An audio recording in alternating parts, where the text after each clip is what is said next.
Hello to our Varsity College families. Well, we've come to the end of another incredible week in the schooling landscape, and I would like to thank all of our families for just having so much patience in dealing with the fast pace of information coming to us from our department and then needing to go on to you as families of the college.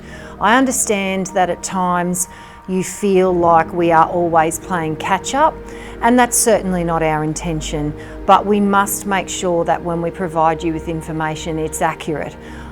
Obviously, one of the things that's creating difficulties around that is that what's accurate one day may not necessarily be so the next. So we're continuing to work with you as families of the college to make sure that we support you and your students.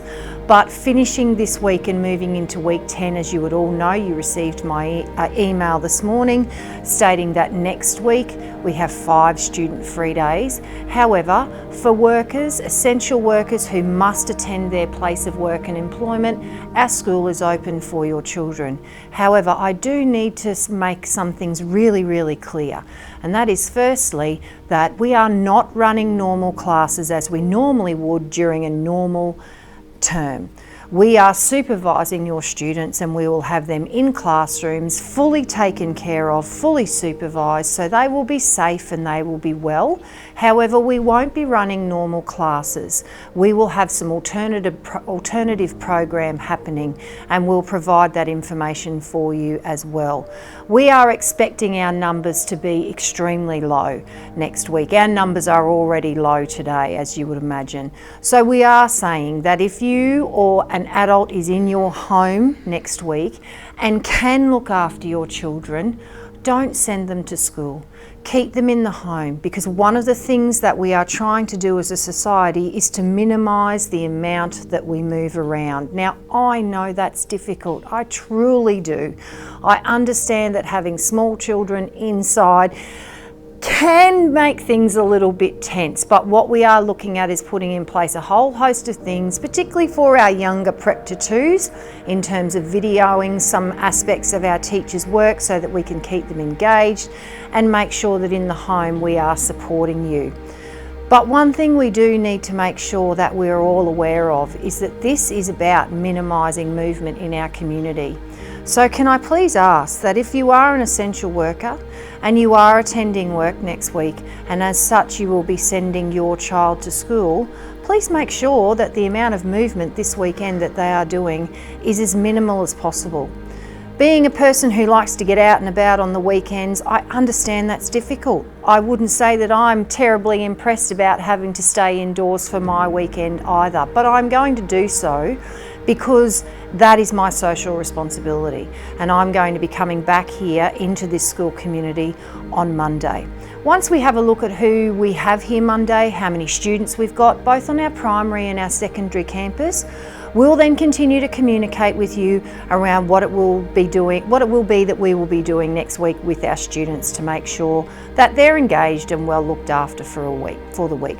We understand that for some parents who work on a part-time capacity as well, that your students may be with us one day and not with us the next, and we're looking at how we can set up some arrangements around informing us of attendance. We're not sure what we can do about that yet, but as has always been the case over this last fortnight, we will continue to communicate that with you so you know what's going on.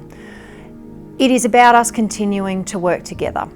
And we are now going to spend the next 5 days really working hard on our online learning platforms. They are going to look different in Prep to 6 and 7 to 12, purely because, as you know, the ages of the students and what they're capable of doing differs greatly from our younger students to our older students. We also have a number of students in our primary campus asking if they can take home our devices. Unfortunately, we cannot do that because they are not set up to go into the homes. They are at school devices. So we're going to work with you though in terms of in Prep to 6 making sure that the platforms that you have at home, the devices you have at home will support the learning that we're going to put in place.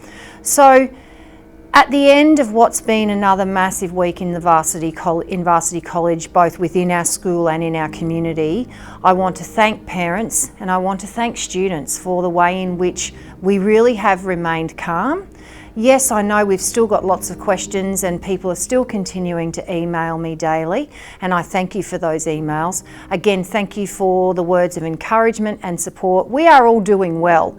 I am really focusing on looking after my staff at the moment and making sure that they are balancing their own personal and family needs with the requirement to be at work, because that is a priority for me as much as it is a priority to make sure our students are being looked after. So thank you very much, everybody. I will communicate with you again on Monday to let you know where we are heading for our final week. But at this stage, that final reminder, if there is an adult that is in your home that can look after your children for next week, please keep your children at home. However, if you are heading to work and you have a lovely little child in year 1 or year 7 or year 10 and you're required to send them to school for whatever reason, we will be here and we are ready to look after them. Have a great weekend, everybody. Look after yourselves, look after each other, and let's remember to keep being kind in these really challenging and difficult times. Thank you, everyone.